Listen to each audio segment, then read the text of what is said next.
सहजासहजी वाकत नाही, सहजासहजी शरण जात नाही. महाराष्ट्राचा सर्वांगीण विकास, शिवशाहू फुले आंबेडकरांची विचारधारा, त्याच्यामध्ये आम्ही कुठं कॉम्प्रोमाइज करतच नाही. हा तालुका एन.डी. पाटलांची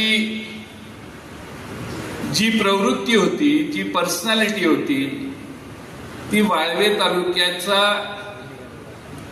एकंदर स्वभाव काय हे सांगणारी होती. मी दोन्ही दादांना सांगू इच्छितो की हा तालुका हा फार स्वाभिमानी लोकांचा तालुका आहे. या तालुक्याला फार मोठी स्वातंत्र्य सैनिकांची परंपरा आहे.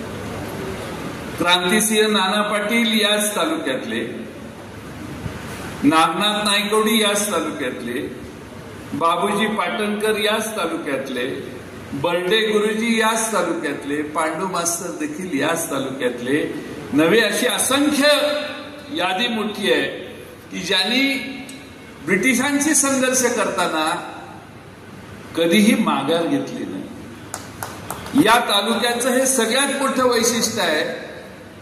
कदाचित भारतातल्या सगळ्या तालुक्यांपेक्षा वाळवे तालुका वेगळा आहे असं मी मानतो.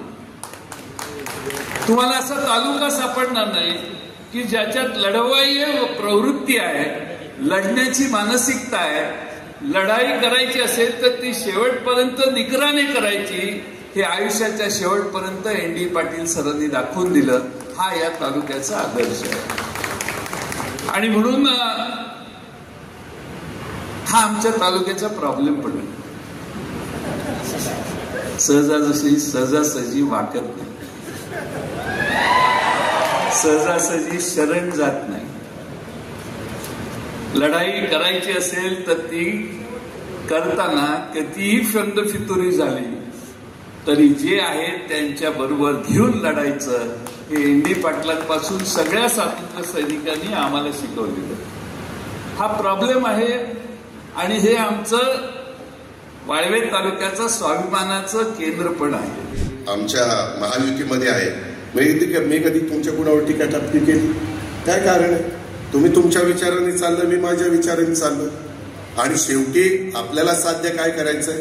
महाराष्ट्राचा सर्वांगीण विकास, शिवशाहू फुले आंबेडकरांची विचारधारा, त्याच्यामध्ये आम्ही कुठं कॉम्प्रोमाइज करतच नाही. आणि त्यामुळे मला तर मगाशी त्यांची सगळ्यांची भाषणं झाली तसं तसं माझं संकट चाललेलं होतं आणि जयंतराव गेले. मला वाटलं की मला एकाने सांगितलं, रोहितनं सांगितलं, जयंत पाटलांचं 12 वाजता काय हेलिकॉप्टर आहे आणि मला त्या हेलिकॉप्टरमधनं जायचं. म्हटलं माझं भाषण ऐकायला नेमकी ही दोघं नाही आहेत आणि मी तरी सगळं ठरवलेलं होतं. हे बोलून मात्र गेली, त्याच्यामुळं पण ती आली. शेवटी माझं नशीब फार चांगलं आहे, कसं का होईना ते पुढं जुळूनच येत आहे. मित्रांनो, मला एवढंच सांगायचं, मगाशी हल्ली तर महाशयांनी सांगितलं, आवाजात प्रेमळपणा असलेलं देखणं नेतृत्व. जयंतराव पाटील, आम्ही काही देखणे नाही आहे. वाळव्याला बोलवायचं, इथं बोलवायचं तर आमचीच बिन पाण्याने करायचं. ती देखणार आणि आम्ही काय बिन देखणं आहे? तुला बघतोच, घे माझ्याकडे कसं काय. मित्रांनो, गमतीचा भाग जाऊ द्या.